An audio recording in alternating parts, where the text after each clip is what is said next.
dan kebaikan serta keampunan kepada kita bersama. Hadirin mukminin, muslimin muslimat yang dikasihi dan dirahmati Allah Subhanahu wa taala. Seorang tokoh tabi'in namanya Abu Uthman An-Nahdi rahimahullahu taala.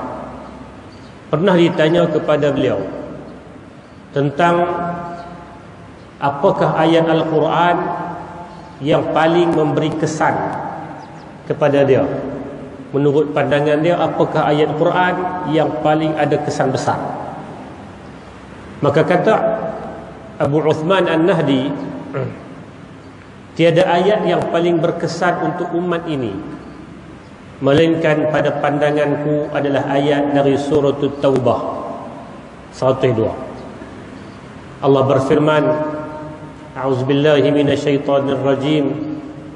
Wa akharuna i'tarafu bi dhunubihim khalaqu 'amalan salihan wa akhara sayyi'a asallahu an yatuba 'alaihim innallaha ghafurur rahim.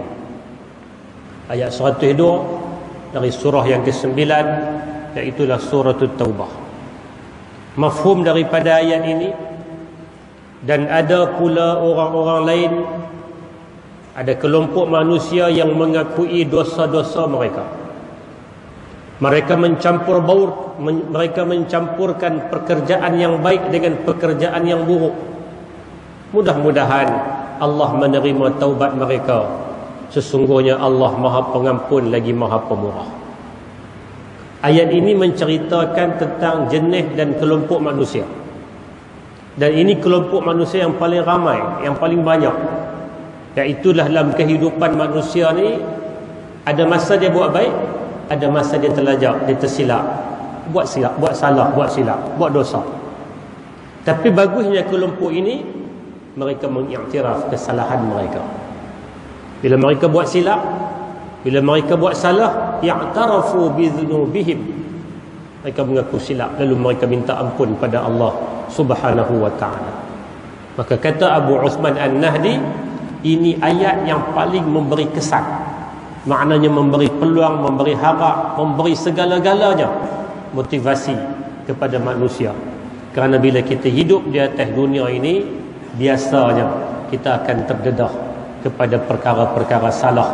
Walaupun kita dibuat dah benda-benda betul, usaha dah untuk jadi hamba yang taat, tapi ada ketika kita tersilap. Ada ketika kita terbabas, ada ketika kita tersalah. Maka pada ketika itu hamba yang terbaik ialah dia mengiktiraf kesalahan diri dan minta ampun pada Allah Subhanahu wa ta'ala. Begitu juga seorang tokoh tabi'in namanya Ahnaf ibn Qais rahimahullahu ta'ala. Satu hari dia membaca ayat Al-Quran. Dia lintas dalam suratul Anbiya ayat yang ke-10. Allah Subhanahu wa ta'ala berfirman, laqad anzalna ilaikum kitaban fihi dzikrukum afala ta'qilun. Allah sebut dalam ayat 10 surah yang ke-21 surah Al-Anbiya, laqad anzalna ilaikum, sesungguhnya kami telah turunkan kepada engkau, kepada kalian, kitaban fihi dzikrukum, sebuah kitab, sebuah Al-Quran, sebuah kitab, yakni Al-Quran, yang dalam Al-Quran itu ada cerita tentang kamu. Quran kata, kami turunkan, Allah Ta'ala turunkan Al-Quran untuk kita.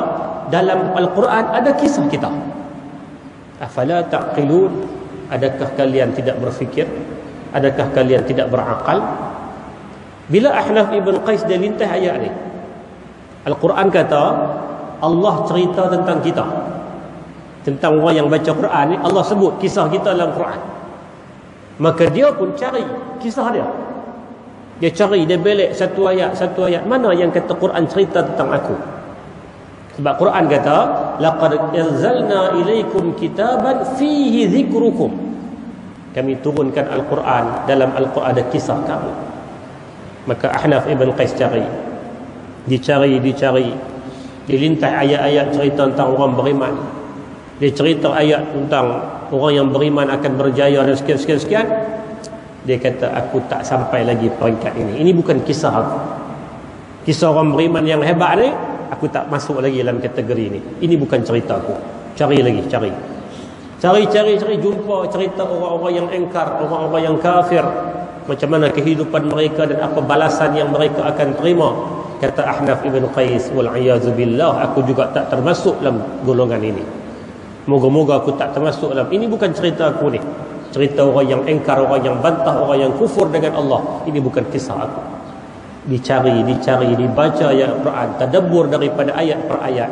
Akhirnya jumpalah Ahnaf ibn Qais dengan ayat 102 dari surah At-Taubah yang kita bacakan awal tadi. Allah Subhanahu wa taala berfirman, wa akharuna i'tarafu bi dhunubihim khalaqu amalan salihan wa akhara sayyi'a asallahu an yatuba alaihim innallaha ghafurur rahim. Ada kelompok manusia, mereka mengaku silap, mereka mengiktiraf kesalahan mereka. Khalaqu amalan salihah, mereka telah mencampurkan pekerjaan-pekerjaan yang salih. Wa akhara sayyi'a, kadang-kadang mereka tersilap buat benda-benda salah. Asallahu an yatuba alaihim, moga-moga Allah Ta'ala menerima taubat mereka. Innallaha ghafurur rahim, sesungguhnya Allah Tuhan yang maha pengampun lagi maha penyayang. Ahnaf ibn Qais bila baca ayat tu, dia kata yang ni rupanya yang Allah Ta'ala kata aku cerita tentang apa semua, rupanya cerita aku duduk tang ni. Ada manusia yang dalam hidup dia buat benda baik, tapi kadang-kadang dia tersilap, kadang-kadang dia terbabas. Bagusnya golongan ini ialah mereka mengiktiraf kesalahan mereka. Maka Ahnaf kata, aku masuk dalam kategori ini. Aku buat silap, hidup aku tak ada betul buat. Kadang-kadang ada benda yang aku tersilap, aku tersalah, tapi aku nak mengaku silap, maka aku minta ampun pada Allah. Moga-moga Allah Ta'ala mengampuni aku. Hadirin mukminin yang dikasihi dan dirahmati Allah Subhanahu wa Ta'ala, mudah-mudahan sikit mukaddimah itu memberikan kebaikan dan manfaat kepada kita. Pagi ini insya-Allah dalam masa yang ringkas, saya ingin untuk